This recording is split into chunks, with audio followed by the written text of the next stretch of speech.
Alors la réforme des entreprises adaptées qui est mise en œuvre depuis le 1er janvier dernier, c'est une réforme qui résulte de la loi du 5 septembre 2018 pour la liberté de choisir son avenir professionnel, qui a posé le nouveau cadre d'intervention des entreprises adaptées, qui a réaffirmé leur double vocation économique et sociale. Cette réforme, elle n'est pas tombée du ciel, elle n'a pas été construite en catimini dans le bureau d'un ministère, mais elle a été vraiment co-construite avec l'ensemble des acteurs concernés, avec au premier chef l'UNEA, représentant des entreprises adaptées, et avec également les grandes associations qui gèrent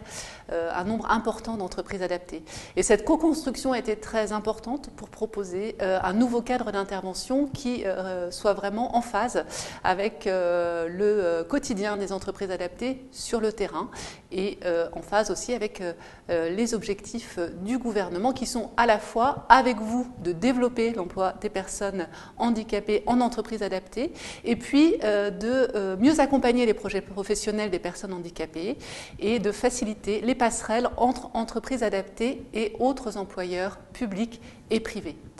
Alors, le cadre législatif a été posé à l'automne dernier, le cadre réglementaire également, puisque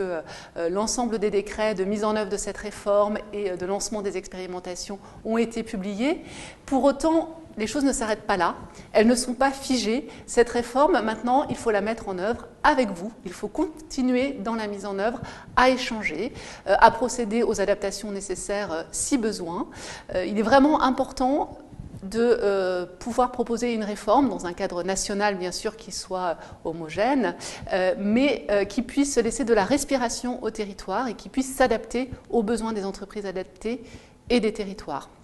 Et c'est pour cela qu'au niveau national, nous réunissons régulièrement un comité de suivi des expérimentations. Des comités de suivi de mise en œuvre de la réforme vont également être mis en place au niveau régional pour travailler avec vous à la mise en œuvre de cette réforme et procéder aux évolutions et aux adaptations nécessaires le cas échéant.